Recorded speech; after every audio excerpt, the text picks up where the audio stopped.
Hello everyone, welcome to my YouTube channel. आज हम 5 heads of income as per income tax act के बारे में डिस्कस करेंगे। इसको मैं आपको एक स्लाइड के माध्यम से समझाना चाहूँगा। दिए गए स्लाइड्स पे आप देख सकते हैं कि 5 heads of income as per income tax act दिया गया हुआ है।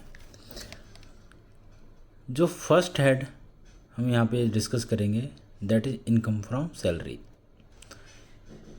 Income earn from salary and pension is taxable under this head of income.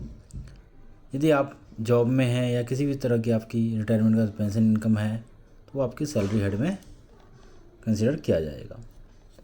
Second head is income from house property. यदि आपने कोई प्रॉपर्टी रेंट पे लगा रखी है, उससे जो भी आपकी इनकम जनरेट हो रही है, rental income, that is covered under income from house property. Third one, income from business and profession.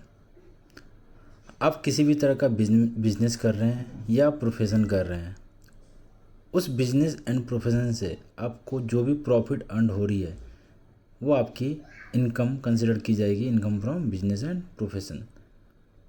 Professional को इनकम टैक्स एक्ट में डिफाइन किया गया है, जैसे कि life insurance agent, chartered accountant, doctors, lawyers, ये सारे हमारे प्रोफेशनल में कवर होते हैं। Income from capital gain, income from the sale of capital assets. Capital assets में जैसे कि mutual fund, shares, property, jewellery, ये सारे आपके कैपिटल गेन के हेड में कवर होते हैं। इसे सेल करने पे आपका जो भी गेन होगा वो इस हेड में टैक्सेबल होगा।